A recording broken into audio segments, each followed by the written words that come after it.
Welcome to Better Sex, where you get the information and inspiration to create and enjoy your best possible sex life. Join your host, sex therapist Jessa Zimmerman, as she brings you expert guests, helpful tips, knowledge, and strategies to improve your intimate relationships.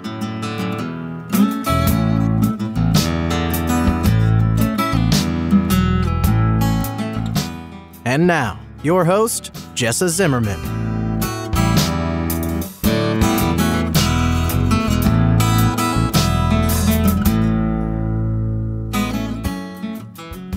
Every time somebody's willing to come on the show and share their personal journey with sex, I really feel so honored. I mean, this is a personal subject. It's not something generally we're talking about in our culture, even with our friends and family. So when somebody's willing to come on and just sort of air this with all of you who are listening, I think it's really powerful. Profound, I think is what I would say. So I have another personal story today. If you are enjoying these, well, first of all, I'd love to hear about that. Please feel free to get in touch. But you can also find them because I delineate them in the list of episodes. I always say personal story. So if you want to seek those out, you can look back through the prior episodes and find more. And I'm always looking for more people willing to volunteer to share their story. Whether you want to do that individually or as a couple, can certainly do that. And it can absolutely be anonymous. I would love to talk to you. I'd love to have the conversation because I think you sharing what you've been through and where you've gotten to with it could have a real impact and real meaning for people that are listening to the show. So this week I interview Carolina, and she has a history of sexual abuse in her family as a young preteen and early teenager, and then a controlling, I guess I'd say abusive relationship for a little while when she lost her virginity and for some time after that.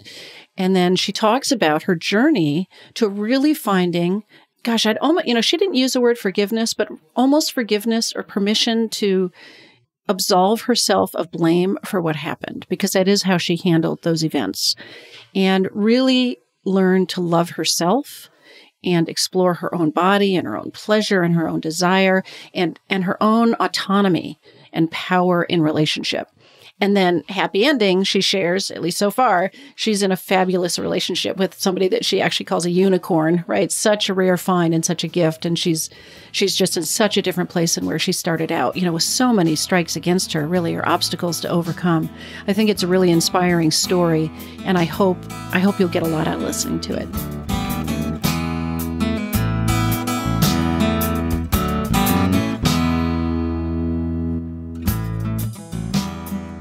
So thank you, Carolina, so much for being with me today.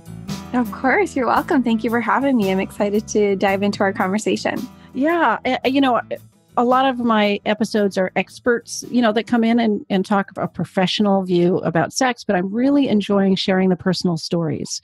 I think that in some ways those have way more impact than just knowledge, to really hear from somebody about what they've been through, how that showed up in terms of problems or challenges, and then what they've done. So I think like a regular person isn't an expert, right? So it's easier for them to relate to a personal story than an expert talking about something. So yeah, well, you're an expert on your own story, but yeah. It's also, there's just such an impact hearing the kinds of struggles that people have had, and to hear somebody just talk, truly about what they've been through. And it's just an honor that you would share that, with me and with the listeners. So thank you. Oh, thank you. So where do you want to start with your story? Where does it begin?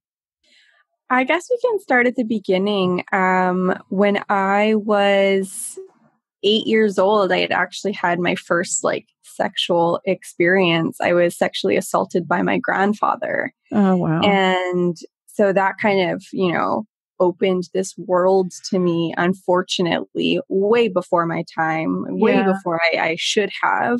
Yes. And until I was 14 years old, there was 4 different family members that sexually assault me. And then when I was 16, I completely moved out on my own, and I stopped talking to my family, and I just needed to put my own well-being ahead of any familial relations. Yeah. And so can I ask you, obviously don't go into more detail than you want to go into, but were these people you were living with in the home, that this was sort of a constant thing that you were surrounded by, or was it the occasional, visit? I did live with. That was when I was older, when I was about 13, 14, that was the last one. And then, but when I was 8, no, I didn't live with my grandfather. We did see each other regularly, however. And my grandfather went on until I was about 10 years old. So I went 2 years without being noticed, or at least acknowledged, I guess. And then when I was about 10, 11, I took him to court, or I guess my mom took him to court because I was a minor. Right. And actually, a few weeks ago, I just found out that he was convicted. That 20 or 18 years ago. This whole time, like my whole life, I had gone through my whole teenage years and young adult years not knowing if my speaking up had done anything. And when I was a kid, I didn't think it did. So when it happened, every other time after that, I never said anything because I didn't see the point. Oh my gosh. Of it. And then actually, because I have my own podcast, and so I shared my story. And I had a girl in one of because I was in a sorority when I was I still am in a sorority, but I'm an alumni member now. And I had one of the members from another sorority who's in law school right now message me, because I said in my episode of my story that every few years I look up the court registry just to look at it. Yeah. But I can't, it's all this law lingo that I can't decipher because I don't have a law background. Right.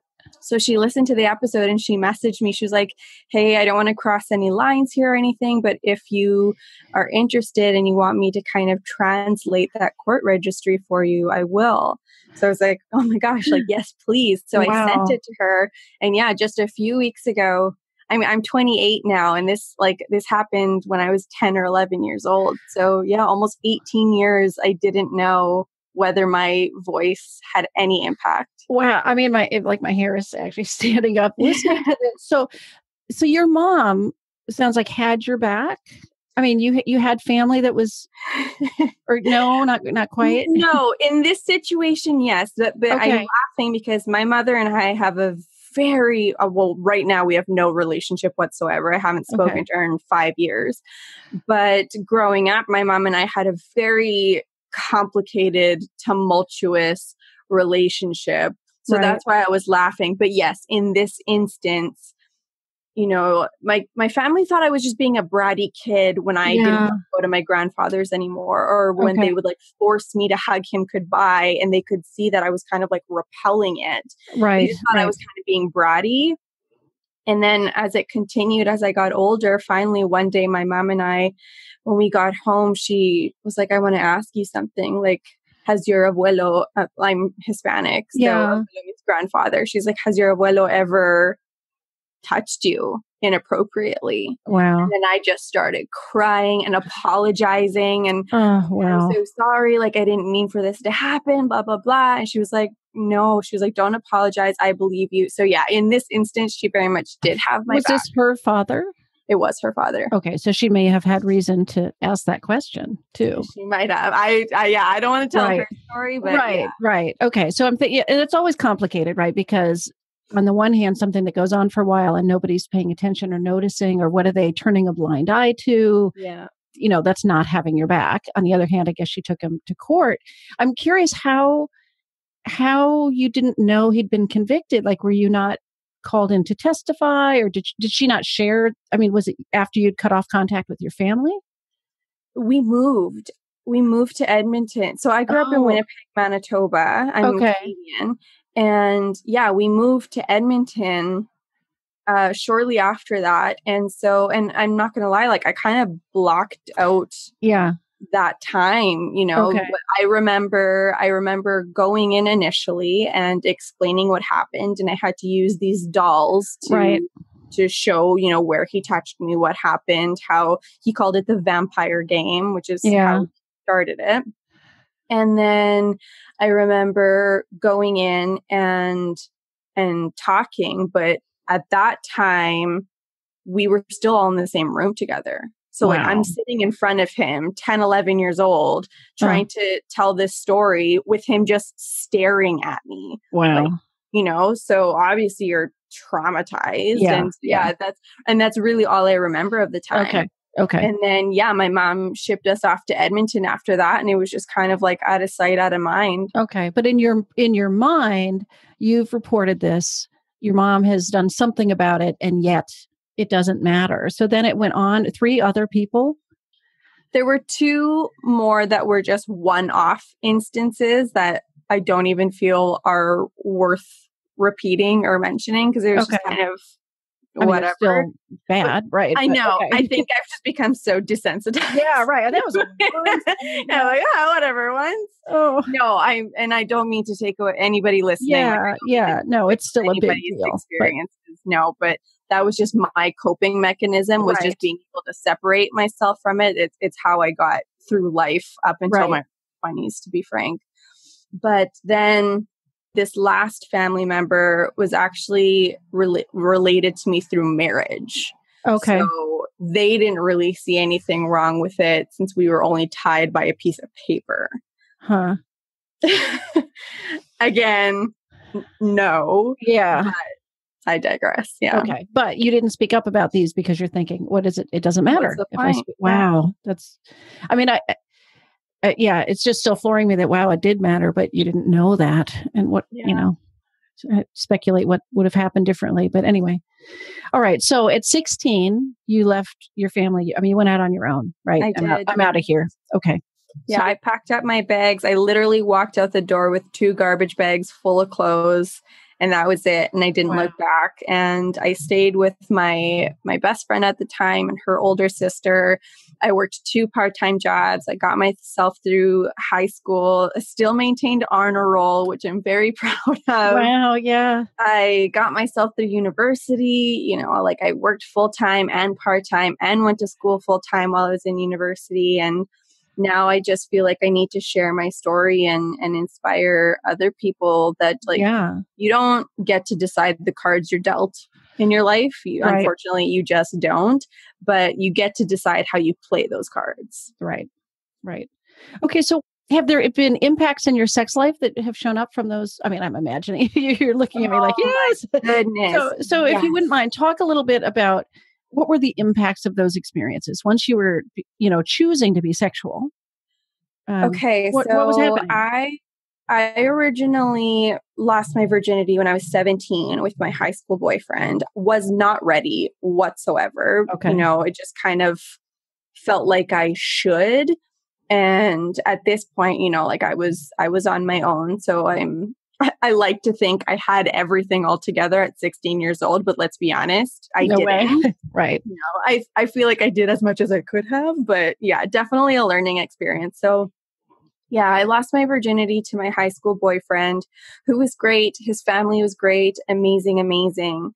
But he was like the bad boy of the school, and then I was this like a goody 2 shoes. I've never done drugs. I don't drink. I don't smoke. I never went to parties. I was too busy working and like trying to make something of myself, to bother with any of that. But he was like the bad boy of the school. And I ended up helping him with pre-calculus. And so that's kind of how we started talking, and then we started dating. And then I don't know what happened.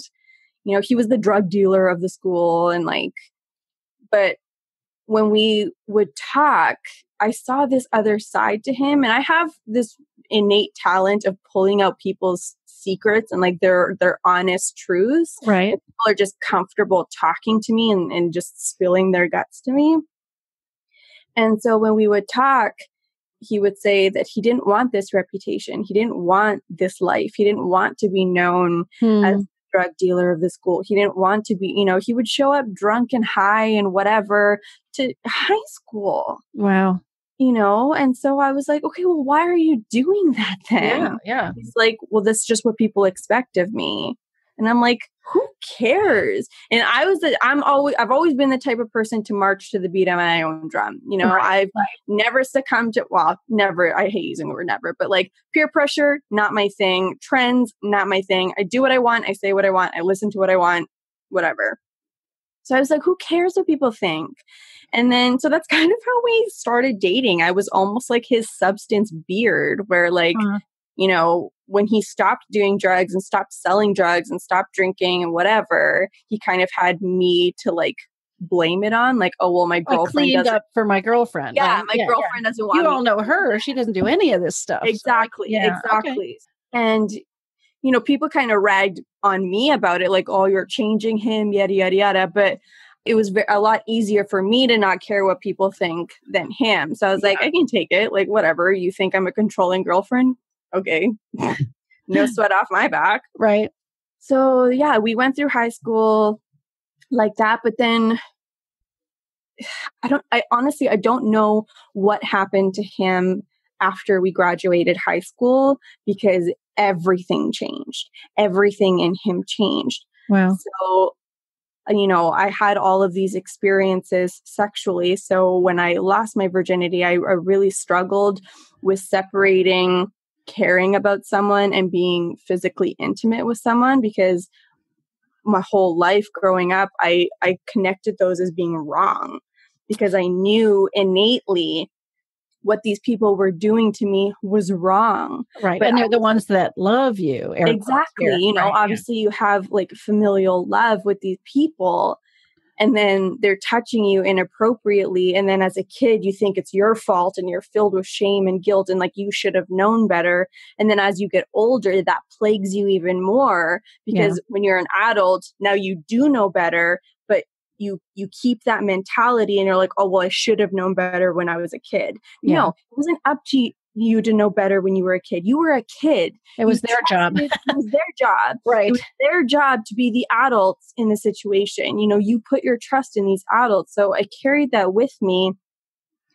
And at the time, you know, consent wasn't really this talked about thing. Yeah. And I didn't know you could say no in a relationship. Yeah. I thought when you were in a relationship, you owed your body to the other person. You know, so he would force me into non-consensual sex. And like, there were times where I'd be lying there crying, asking him to stop.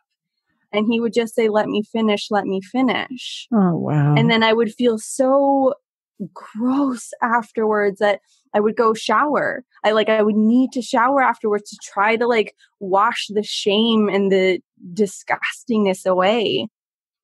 And yet there must have been a confusion, or I mean, I don't know quite how you word that, but you stayed in relationship, right, with him, right? This, you know, you've got the traumatic events before, like stuff happens to me that I don't want, or is this okay in a relationship or is it not? I mean, it must have been so jumbled up for you to. I should also mention that we were now living together at this point. Wow. So I didn't have any other support system. I didn't really have anywhere else to go. And so I kind of felt trapped almost as well. Yeah. And then so one more person who loves you, air quotes, and for those who can't see, who's basically touching you inappropriately again, right? In a different context, but. Yeah.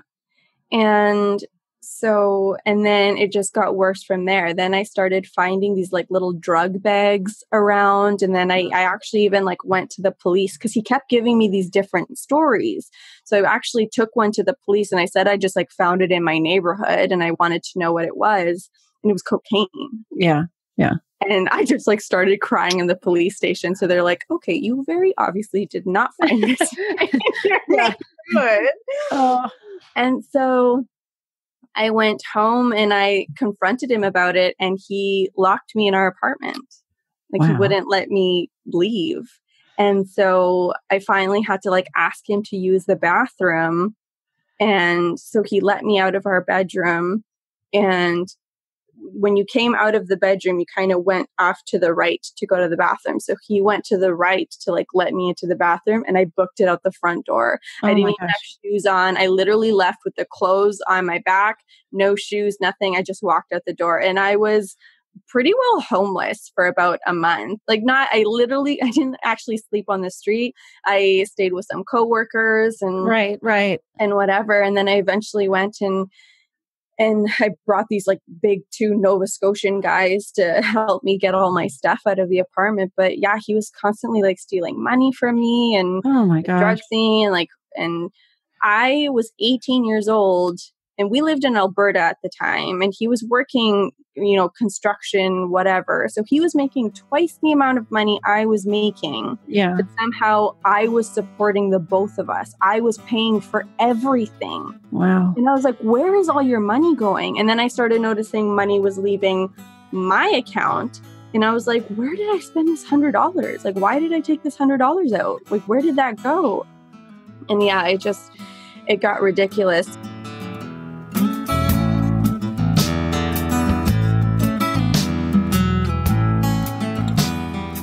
Hi, it's Jessa here, taking just a quick break. Thanks for listening so far. I wanted to let you know about the sex quiz that I've put together called How Healthy Is Your Sex Life? I've taken a close look at the typical ways that I see couples get into trouble with sex, including avoidance, neglect, negativity, distraction, and boredom.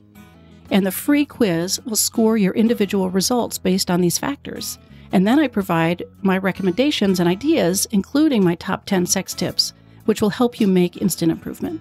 If you'd like to take the quiz and see how healthy your sex life is, you can do it right now at sexhealthquiz.com.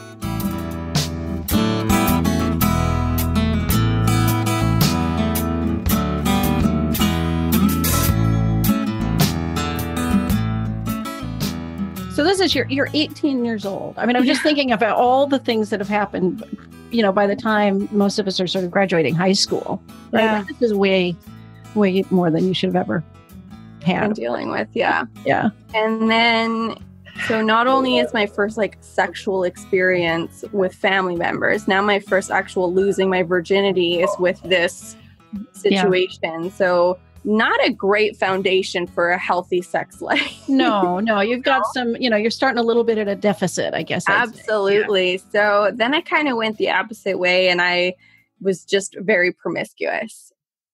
Promiscuous in the sense that, if I slept with someone, I couldn't also care about them. And then I was very masculine when I dealt with sex. Like I would have sex. Stereotypically masculine. Right? Yes. Okay. Stereotypically. I would have sex with someone and then I'd be like, I'm done with you. You can go now. Okay. So you were choosing it.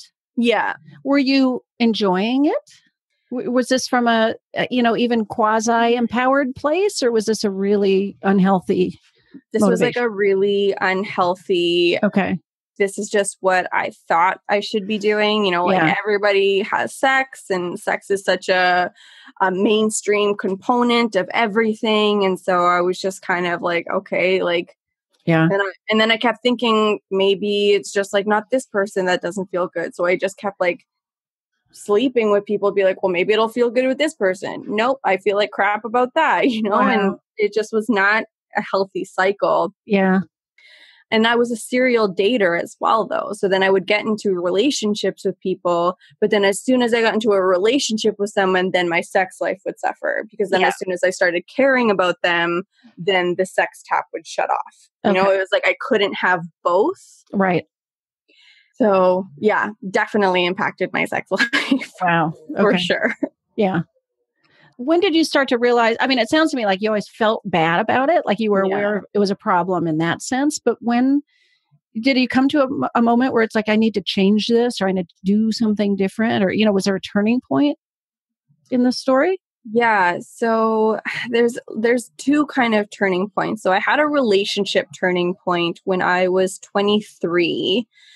I had said, I was like, okay, I need to stop. Like I keep going into these relationships. I felt at the time like a monster. Like I didn't feel like I was worthy of love. I didn't think I was capable of being happy.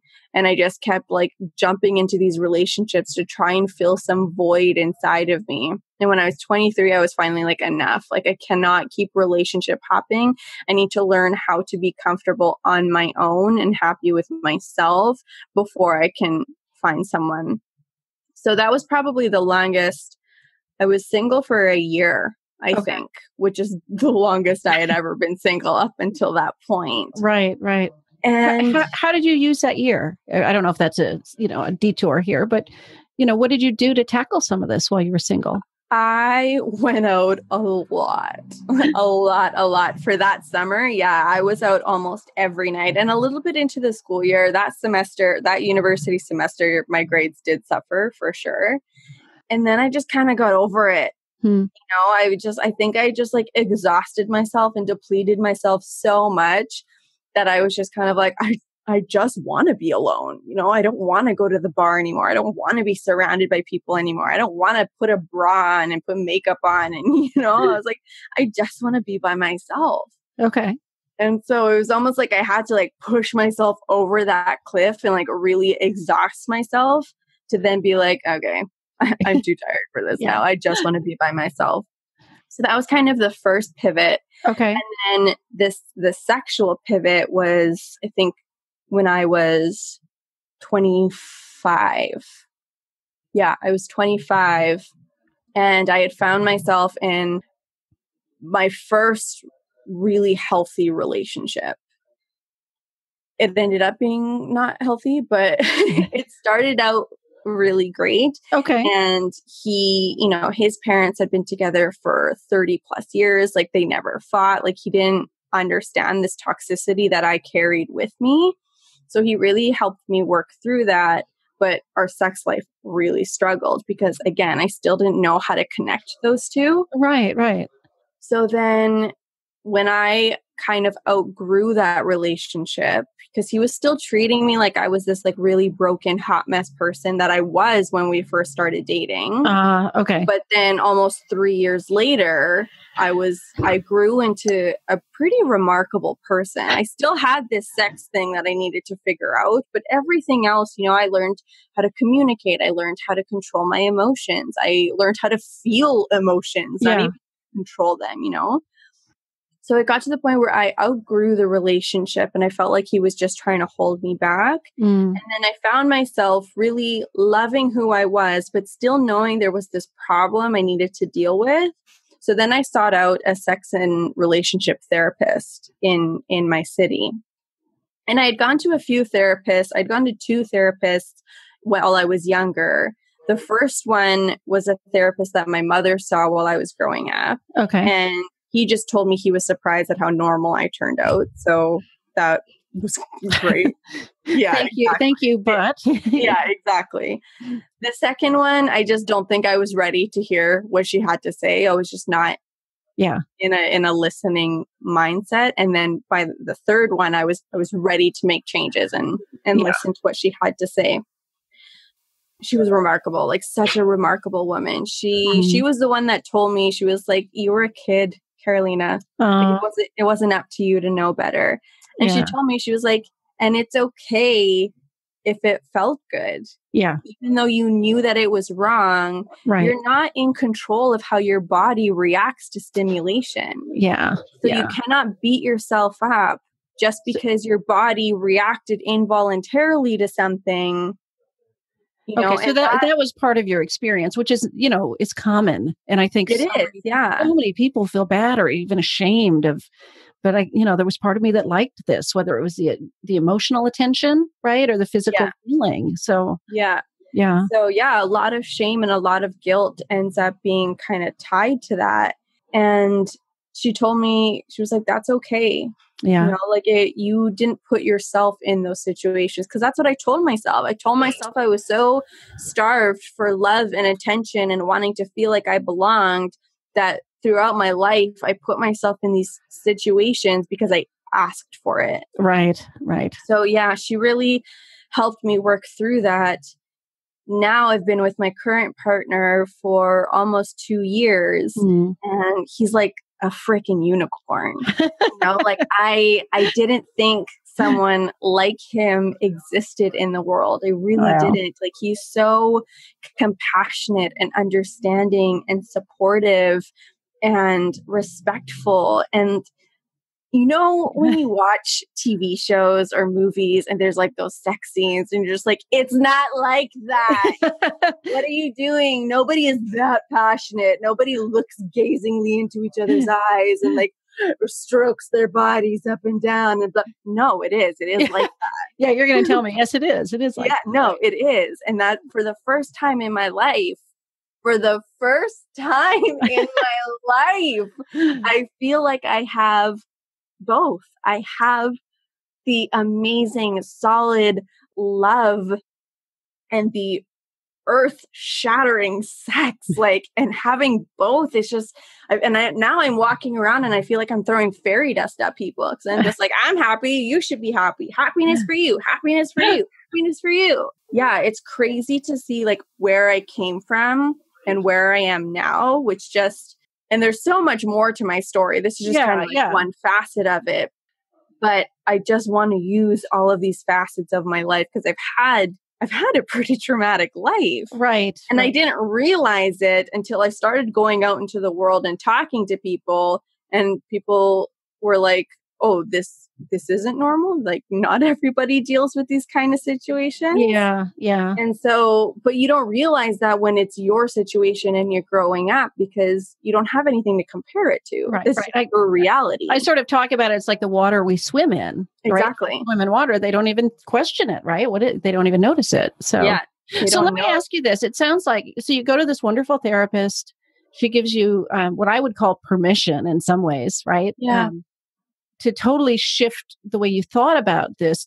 Was that all you needed to go into sex and just thoroughly enjoy it and connect sexually and emotionally at the same time? Or was there some, like transition for you when you met this new partner and you guys start being intimate? Was there practice you needed sort of in really integrating these things? Does this make sense? Yeah. I think I did need that permission and that grace from her. And I think I needed to learn how to love myself, because once I learned how to love myself and acknowledge that I did deserve more and that I did earn the right to be happy, that gave me the confidence to be like, if I don't want to sleep with you, I'm not going to. And it's funny because I was very much a person that I would sleep with someone on the first date. Right. I just was. And I'm the least judgmental, like if that's you, you do you, fam, do you. Right. But I'm also the type of person that if you want to spend your life with someone, not everybody does, but if you do, that someone should also be your friend. You know, your relationship should have a basis in friendship. And so I think it was my partner and my second date.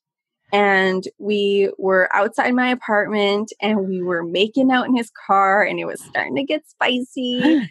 And I stopped him and I said, okay, we have two options here. And I literally held out my hands to him. Okay. And I said, we have option A. And I waved my left hand to him. Right. And I said, you can park your car. We can go upstairs, escalate this. And that'll be the end of it. I was like, because I know that I'll lose interest in you as soon as I sleep with you, I'll just lose interest. Or B, we can call it a night, say goodnight, continue to get to know one another, and see where it goes. And he kind of looked at me and was like, "Are you serious right now? Like, are you for real?" And because I know he'd looked at me that way because I said, yes, I'm 100% serious. Yeah. And I'm honestly okay with either option because, like, he's a dreamboat. Like, he is a hunk of burning love. And I said, I'm honestly okay with either option. And so he was like, okay, I guess I'll take option 2 then because... Wow. And I had to clarify. I was like, so option B, like, you want to continue to get to know each other? And he said, well, yeah, like, I really like you. I really enjoy spending time with you. And I would like to see where this goes. Like, I want to continue to get to know you. That's really the first relationship that you would have entered that way, right? Yeah. Intentionally, we're going to base this in sort of groundedness and respect and friendship. And so then it sounds like if you took that door in, it wasn't that hard to integrate sex. Yeah. Right? Like you couldn't go the other way around. Yeah. Yeah. Yeah. Yeah, I really feel like I allowed myself to love myself and give myself the permission to grow the foundation from friendship and getting to know each other before just jumping into bed with them. Right. But it also sounds like, I mean, curiously, it also sounds like you could have had sex with him that night. I could have. Oh, for sure. But from like a more healthy place. Yeah. Not the old one of sex on the second date where you feel lousy, but like you said, I'd be okay either option.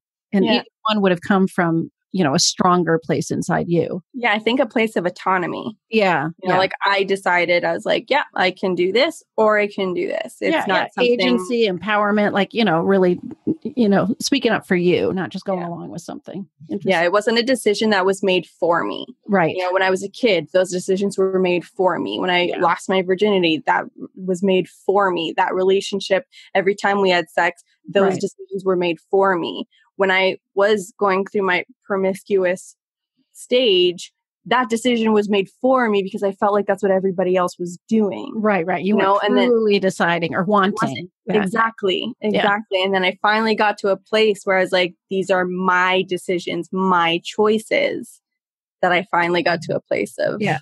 All right. So let's say there's listeners hearing this story that can relate to this, that they've got similar struggles. Not the exact history that you do, but maybe they're being promiscuous and feeling lousy about it, or they feel like they just haven't discovered that self-love yet. What, is there a way to crystallize the advice you'd give somebody? What would you sort of boil this down to as a starting point for people? Get a sex toy. Okay. I'm serious. I didn't masturbate before. I wasn't comfortable with my own body. I wasn't comfortable touching myself. I wasn't comfortable being naked. Okay. I was really uncomfortable with myself. So I started just sleeping naked. I kept a robe at the end of my bed. So when I woke up, I had something to put on, but I started sleeping naked so that I could be comfortable. And if you're feeling lousy about your promiscuity, you have to stop. Yeah. You have to stop until you get to a point where you can do it healthily. If you're promiscuous and you're loving it, then that's a whole different thing. Yeah. Okay. So interesting. When you talk about loving yourself, you mean that literally too. Absolutely. Yeah. And so get to know your own body, your own pleasure, your own desires. I mean, that's an empowering. Absolutely. So when I started orgasming for myself and enjoying pleasuring myself and feeling pleasure for myself, it was a lot easier for me to welcome someone else. Yeah. To help me pleasure myself. Yeah. Great. Thank you for that. That's a great place to start. Mm-hmm. You're welcome. So, well, thank you so much. I don't know, would you, these personal stories I sort of do in an anonymous way. So I don't know if you want to say anything about your podcast or if you just want to leave it here today. No, absolutely. Yeah. My podcast is called The Way I See It with a letter C, like for Carolina. Okay. It's on Google Play, Spotify, Apple Podcasts, Stitcher, TuneIn, almost anywhere you listen to podcasts, you can find it. I'm very open and honest about my story.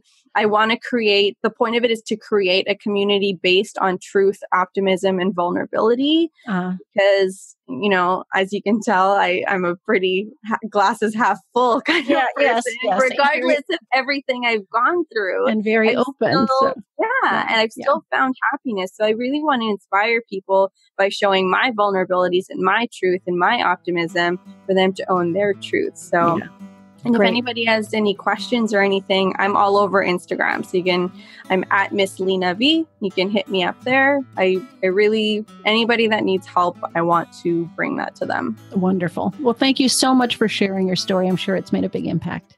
Yeah, you're welcome. Thank you for the opportunity. Sure.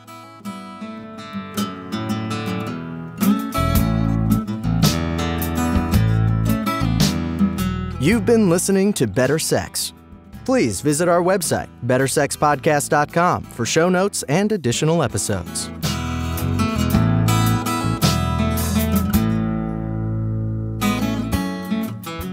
And that's a wrap for today. I really hope you enjoyed the episode. If you are enjoying the podcast, if some of this material resonates with you and you would like to make a difference and make sure that this keeps coming out in the world once a week, ongoing, there are a couple things you could do to show your appreciation. The first would be to go to iTunes and rate and review the show. that really helps us be found by new listeners when you review the show on iTunes. You can find a link at bettersexpodcast.com/iTunes. The other thing I want to invite you to consider is becoming a Patreon. For a small monthly pledge, you get some benefits. So for $2 a month, you get advance access to every single episode. For $5 a month, you get a chapter of my upcoming new book. And for $10 a month, I host quarterly get-to-know-you and question-and-answer chats over the web, and you get invited to that. I would love to have your membership in that, become part of the Better Sex family. You can find a link at bettersexpodcast.com/Patreon, which is Patreon.